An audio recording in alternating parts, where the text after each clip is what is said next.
Hai, hello, selamat malam, salam sejahtera, terima kasih karena bersama dengan saya di Nazilin Unity Channel. Malam ini isu yang paling mengejutkan apabila saya melayari YouTube sebentar tadi, saya nampak satu tajuk, satu video yang telah dikongsikan oleh The Twin TV. Saya terkejut dengan tajuk tersebut yang menulis, ini dia, Najib Tun Razak masuk bersatu.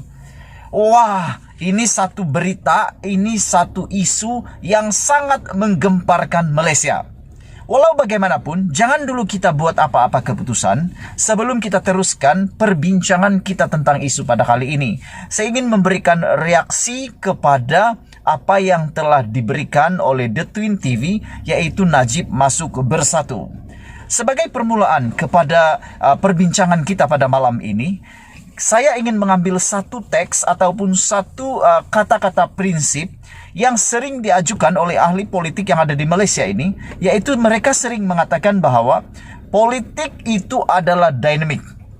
Politik di Malaysia ini adalah sesuatu yang dynamic.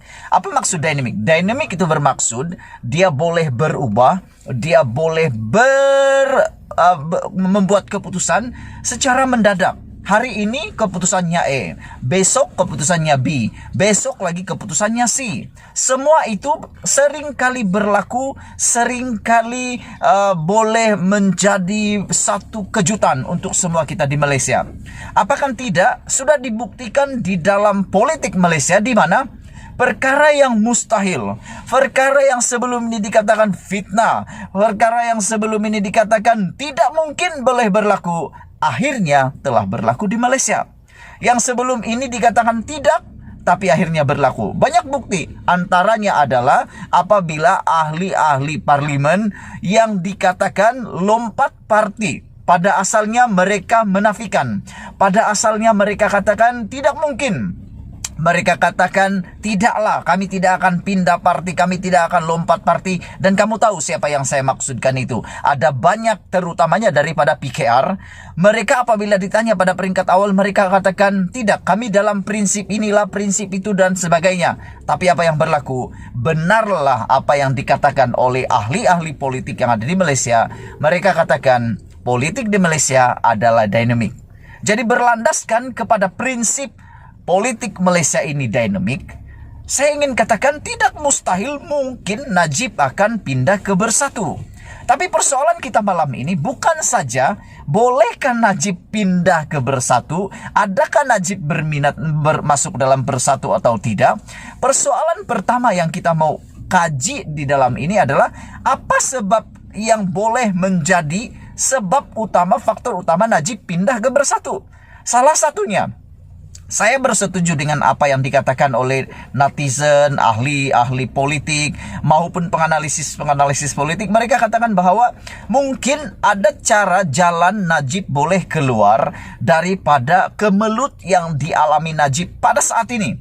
Dan kemelut yang paling besar yang saya lihat yang dialami oleh Najib dalam kes kehidupannya sekarang, tentang perjuangan politiknya sekarang, bukanlah kes mahkamah 1MDB, SRC dan sebagainya. Tapi apa yang paling besar yang sedang dialami oleh Najib adalah notis kebangkrutan yang telah diberikan oleh LHDN, di mana Najib telah dikatakan tidak membayar cukai sehingga mencapai bilion ringgit. Pada pendapat saya secara pribadi, ini hampir mustahil boleh berlaku. Sebab kalau 1 bilion hutang cukai Najib, bermaksud ada kemungkinan Najib adalah antara yang terkaya yang ada di Malaysia. Sebab bila 1 bilion hutang LHDN, bermaksud uang yang Najib punya miliki, harta yang Najib miliki adalah berbilion-bilion ringgit. Jadi Najib boleh dicalonkan sebagai antara orang paling kaya di Malaysia. Jadi disinilah masalah utama Najib. Apabila diberikan notis kebangkrutan, bila ini berlaku, Najib telah senaraikan 4 perkara yang boleh berlaku dalam hidup Najib, career Najib, kalau sudah sah, original 100%, dia disiharkan muflis. Yang pertama, dia akan kehilangan kelayakan sebagai ahli parlimen di Pekan. Jadi PRK Pekan parlimen akan diadakan, terpaksa diadakan. Itu yang pertama. Yang kedua, semua harta yang ada pada Najib bakal disita. Apa-apa duit yang ada pada Najib di account atau apa sebagainya, ada yang disita dan ada yang akan dibekukan. Ini akan menyebabkan Najib yang ketiga tidak mampu membayar fee ataupun bayaran kepada peguam. Semua masalah ini mungkin boleh menjadi titik tolak di mana Najib boleh berpikir untuk menyertai bersatu. Manalah tahu dia boleh menyelamatkan diri daripada perkara masalah-masalah itu. Tapi pada pikiran saya, pada pendapat saya, mustahil Najib akan pindah ke bersatu. Tidak mungkin Najib akan pergi ke bersatu karena pertama sekali jangan dulu lihat Najib, lihat dulu bersatu. Bersatu mungkin tidak akan terima Najib sebab masih lagi mungkin ada prinsip menolak kleptokrasi, ahli kleptokrasi yang mereka katakan antaranya adalah Najib. Jadi mungkin bersatu tidak berminat untuk menerima Najib. Ada di sana geng-geng Azmin Ali, Hamzah Zainuddin, Taqiyuddin, semua itu mungkin tidak akan menerima Najib. Dan yang paling utama mungkin juga ketuanya, presidennya yaitu Muhyiddin Yassin sendiri menolak Najib. Tapi sebelum itu minta maaf, mungkin juga Najib tidak akan mau. Sebab Najib pun punya prinsip yang luar biasa. Menurut Najib, dia akan bertarung. Dia akan pertahankan. Dan kalau kamu ada lihat catatan terkini Najib di dalam media sosialnya, beliau mengatakan beliau akan perjuangkan. Beliau akan berjuang sehingga ketitisan terakhir kah, macam tu. Dia akan berjuang sehinggalah dia dapat tunjukkan kebenaran yang sebenar-benarnya. Jadi saya pikir ini satu perkara yang baik. Ini sesuatu yang mungkin Najib akan lakukan. Tapi pendapat saya, tidak mungkin Najib akan masuk bersatu. Walau bagaimanapun, kita balik semula kepada prinsip politik itu dinamik. Dan ada lagi satu pemikiran di pikiran saya, apakah Zahid Hamidi pun akan masuk parti lain?